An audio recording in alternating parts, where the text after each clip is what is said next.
One sure sign of spring is waking up to the birds, singing. That sweet sound draws many to appreciate the great outdoors and what Mother Nature has to offer. Well, I recently met a Southington woman who does more than that. Jane Amico does what she can to bring birds back to life. You can hear spring in the air. Songbirds fluttering back to Connecticut.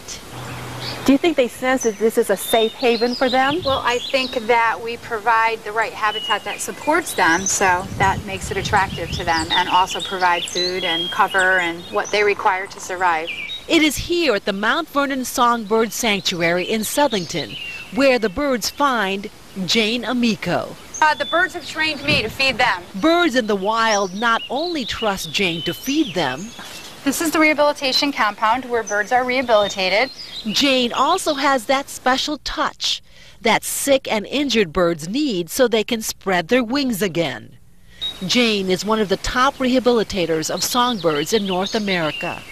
A love affair that spans years. And you really just handle specific birds. Are these migratory birds? Right, they're absolutely migratory, and most have specialized needs or foraging methods or require specific housing. In addition, most of them are declining, threatened, or have a special needs status in Connecticut.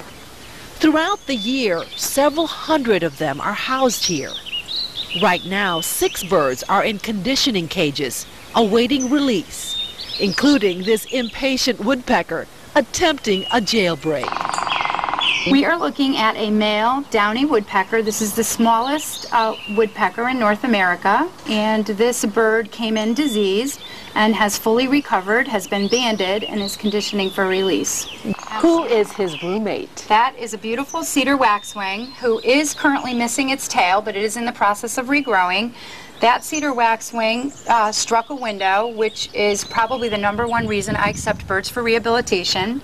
And not only did he strike a window, but he also had a disease process occurring. A bird strike happens regularly, caused mostly by man. Be careful driving. Birds don't understand we're on a fixed path.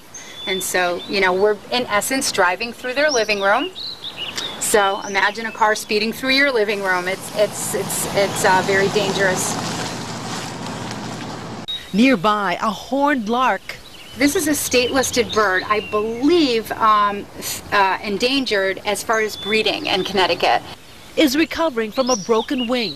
The wing has healed significantly better than I expected, but I am not sure whether this bird is going to be releasable, and if I deem him not releasable, I will attempt to place him at the Bronx Zoo.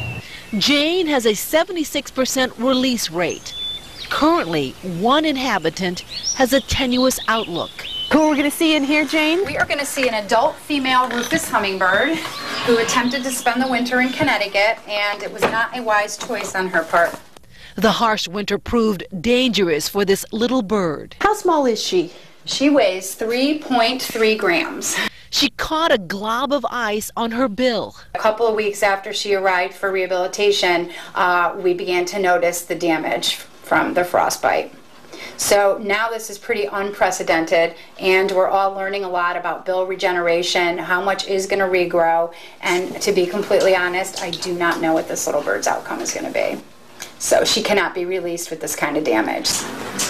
Back outside, a northern cardinal, a gray catbird, and a northern rough-winged swallow joined the others, nearly ready to fly away.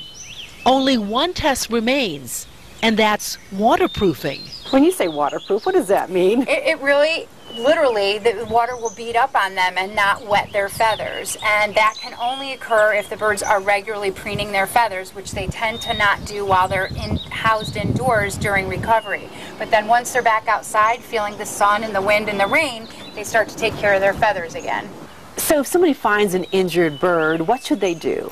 Well, I always recommend the first thing they do is either contain the bird. If it's a larger bird, they can put a hamper over it or a laundry basket, something to just contain the bird so that it can't get away. And then if it's a much smaller bird, then I always recommend rescuing immediately, getting it into a shoebox, lined with a towel, and then start making calls to find out who can handle it. And if you are not the person to handle this bird, I can certainly refer them to someone who is.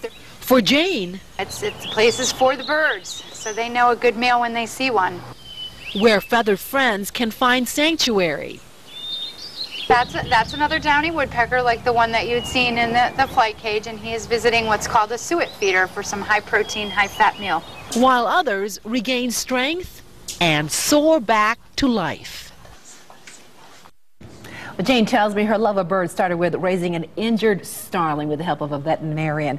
But it does take money to maintain the sanctuary. For more information on how you can help, log on to www.myvssanctuary.org or go onto our website, WTNH.com, for more information. I can't get over how small the little hummingbird was. That was like the size of 3 paper clips. She said 3 grams. Yeah, it was amazing. I mean, it was just a fabulous experience. How fun. Now, is that open to the public, or is Yes, it you can stop in and take a look and see what she's doing. And it is just, obviously, she's saving the lives of birds. Oh, she put a heart there. Heart of gold and Yes. patience, too, no Yes, less. yes. All right, Jocelyn, thank you. And coming up,